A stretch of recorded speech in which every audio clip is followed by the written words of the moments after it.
Court বারবার জানতে চেয়েছে, আপনারা শুনে রাখুন, কোর্ট বারবার জানতে চেয়েছে।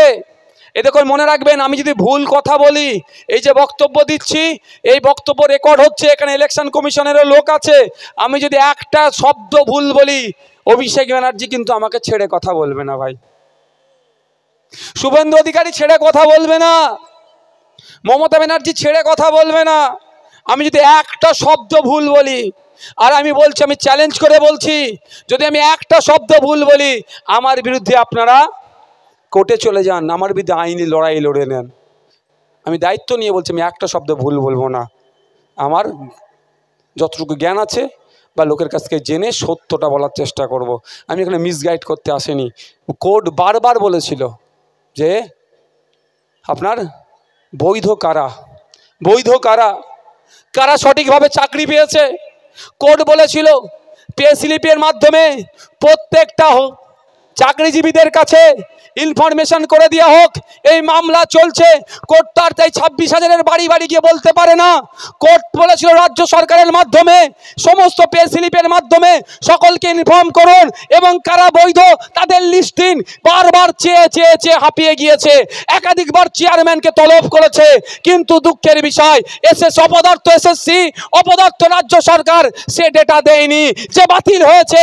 আপনার আমার বাড়ির যে সন্তানগুলো, মেধার যুক্ত সন্তানগুলো যারা বৈধভাবে চাকরি পেল, তারাও আজকে সামাজিকভাবে লাঞ্ছিত বঞ্চিত হচ্ছে।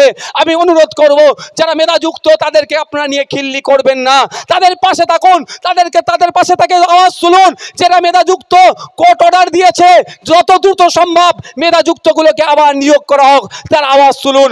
আর সাথে সাথে সরকারকে বলুন যে 26,000 বাতিল হয়েছে, এর মধ্যে অনেক মেধাযুক্ত ছিল, এই টোটাল বাতিলের দায়ভার আপনাকে নিতে হবে। এর জবাব আমরা কিন্তু ভোটের মাধ্যমে আপনাকে দেব। তো আগামী দিনে বারাসাত থেকে আমাদের পাঠাতে হবে, একটাই যদি 293 গিয়ে হিলিয়ে দিতে পারি, এত বাচ্চা ছেলে, যদি এত সিনিয়র মোস্ট লোক যদি পার্লামেন্টের মধ্যে যায়, ধর্মনিরপেক্ষ মানুষ, জীবনের অর্ধেক শতকেও বেশি সম্পত্তি মানুষের স্বার্থে ব্যয় করে দিয়েছে, তাহলে ইনি গেলে কি হবে বুঝতে পারছেন তো ভাই, কি হবে? অভিজ্ঞতা সম্পন্ন মানুষ।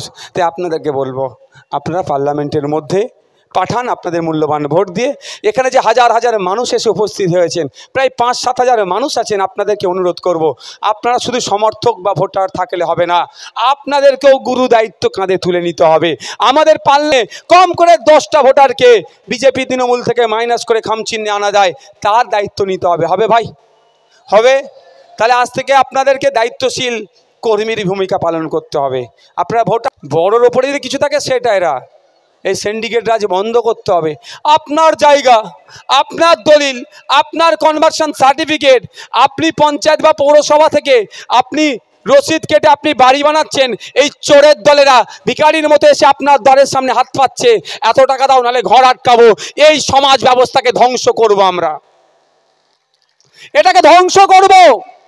আর এই জন্য ওরা ভয় পাচ্ছে, ওই জন্য কি কাকুলিদিরা আমাদের নামে বলছে ওরা অস্বীকারী, ভয় পাচ্ছে তো আমাদেরকে। আমাদের ভয় পেলে চলবে না। আর কেউ তৃণমূলের অত্যাচারে অনেকে ভাবছে এই তৃণমূল অত্যাচার করছে, এই বড় চোর ছোট চোর কি বলছিলেন না এক্ষুনি, এই বড় চোর ছোট চোরদের হাত থেকে বাঁচতে হবে, সেই জন্য নাকি বড় ফুল এদেরকে জব্দ করবে ভেবে অনেককে বিজেপিকে ভোট দিচ্ছেন। তাদের উদ্দেশ্যে বলবো, 2019 সালে ভোট দিলেন, 2021-এ ভোট দিলেন, আবার 2024-এ ভোট আর এই ভুল কাজ করবেন না। কারণ সিপিএম, কংগ্রেস, আইএসএফ কে কোন দল করছে সেটা দেখার দরকার নাই। বুথের নেতৃত্বরা শান্তির সাথে, সম্প্রীতির সাথে, ঐক্যের সাথে যে যার দল করছে সেই দিন মমতা ব্যানার্জির সাথে বসে চা খাবো, তার আগে নয়।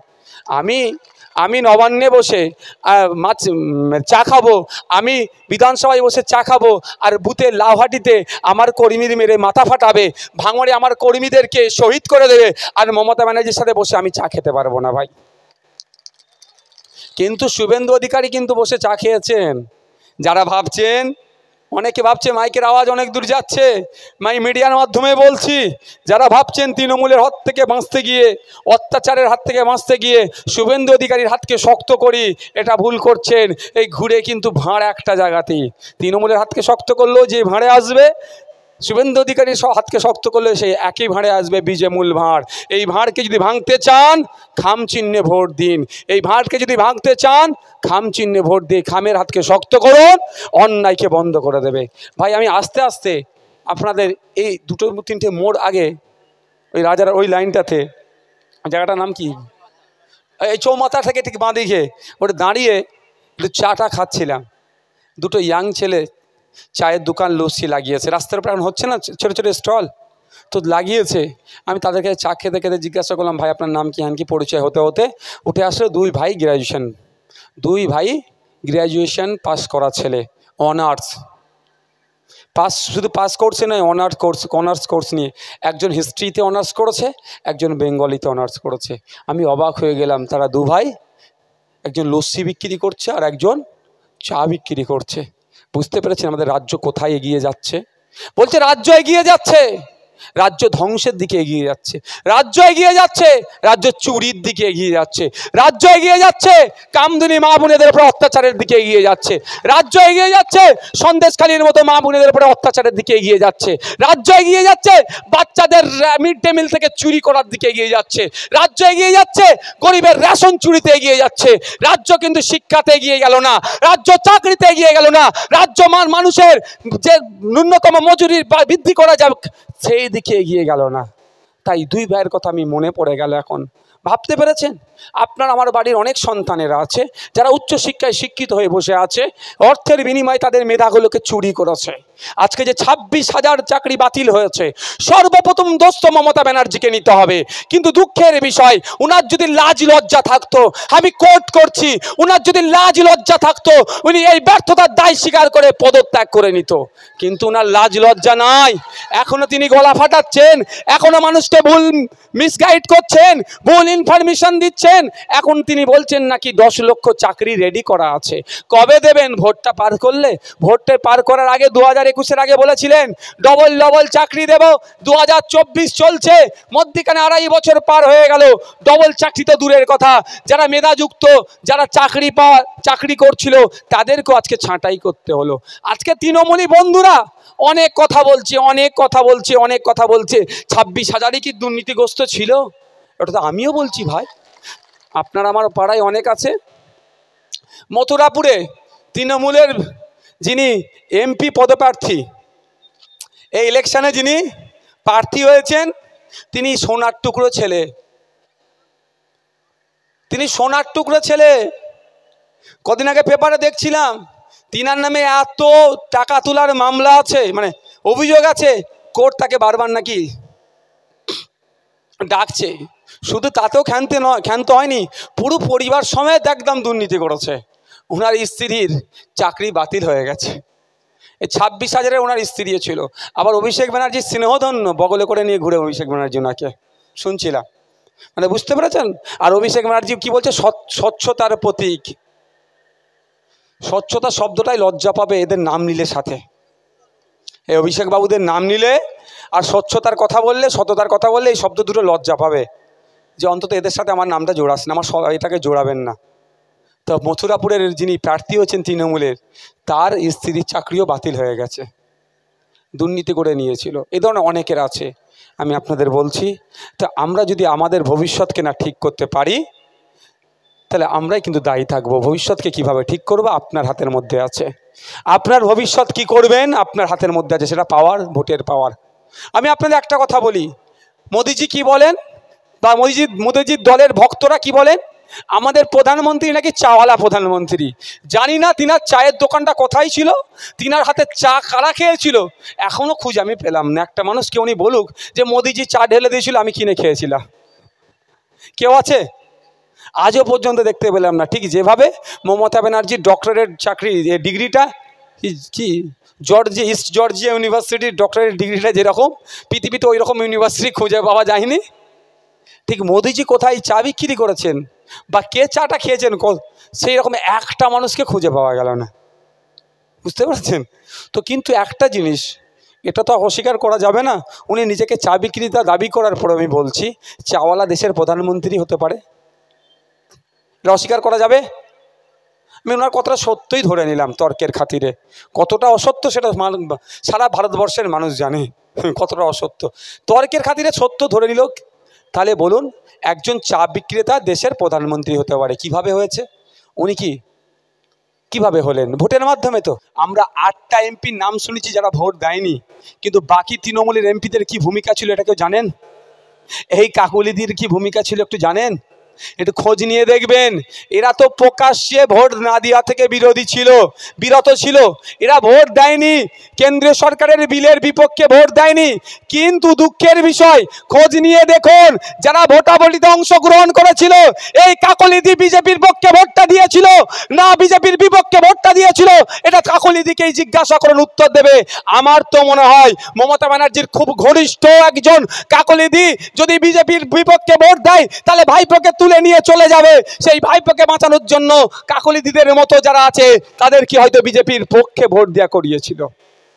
কারণ তথ্য বলছে যে ভোটগুলো পড়েছে তাদের কাউন্টিংয়ের বেশি ভোট পড়েছে।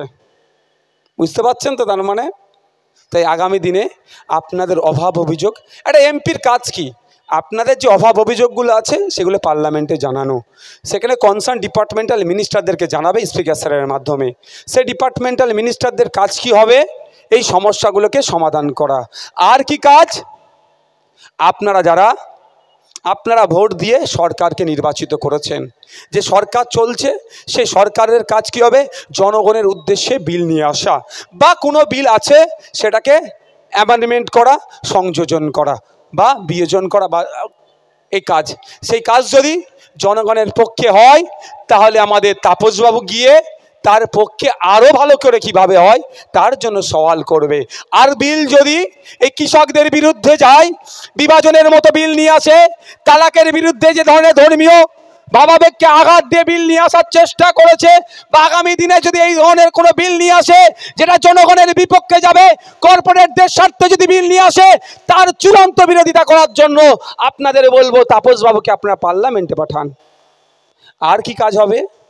যে পলিসি শাসক বা অন্য বিরোধী দলের আইডিয়াতে নাই, সেই পলিসি ইমপ্লিমেন্ট করার জন্য বা সেই পলিসি আমরা প্রস্তাব পার্লামেন্টে রাখবো। তাই আপনাদের বলবো, আপনারা ডিসাইড করুন। অনেকে ভাবছেন বিজেপিকে আটকাতে গেলে তৃণমূলকে ভোট দিতে হবে। আমি আপনাদের বলবো 2019 সালে এই ভুল আপনারা করেছেন। বিজেপিকে আটকানোর জন্য তৃণমূলকে ভোট দিলেন, কিন্তু এরা সুকৌশলে এই বিজেমূল সিট ভাগ করে বিজেপিকে বরঞ্চ আরো 18টা সিট দিয়ে, রাজ্যে বিজেপি সেই অর্থে ছিল না, রাজ্যে বিজেপিকে ডেকে নিয়ে আসলো। 2021 সালে আবার বাইনারি পলিটিক্স করলো, বিজেপি তৃণমূল ছাড়া নাকি এই রাজ্যে আরো কোনো দল নাই, বিজেপিকে আটকাতে গেলে তৃণমূলকেই ভোট দিতে হবে, আর তৃণমূলের অত্যাচারে নাকি বিজেপিকে বেছে নিতে হবে। এই একটা হাওয়া তৈরি করে দিল। এই হাওয়ার ফলে অনেকে মানুষ ভুল বুঝে এই বাইনারিকে ধরতে না পেরে সারা রাজ্যের মানুষ কি করলো? কেউ ভাবলো যে তৃণমূলের অত্যাচার থেকে বাঁচলে বিজেপিকে ধরলে ভালো হবে, আর কেউ ভাবলো বিজেপিকে আটকাতে গেলে তৃণমূলই নাকি গ্রহণ করতে হবে। দিনের শেষে আমরা কি দেখলাম? এই বিজেমূল সরকার আর বিরোধী জায়গাটা ধরে নিল, আপনার এলাকাতে বিজেপিকে নিয়ে চলে আসলো। ধন্যবাদ জানাবো ভাঙড়বাসীকে। এই বাইনারির বাইরে গিয়ে সংযুক্ত মোর্চার একমাত্র বিধায়ক নওশাদ সিদ্দিকীকে আইনসভার মধ্যে পাঠিয়েছে। একটাকে পাঠিয়েই কিন্তু বাকি 293টার বুঝতে পারছে ভাঙড় কি ছুঁচোবাজি ভেতরে ঢুকে।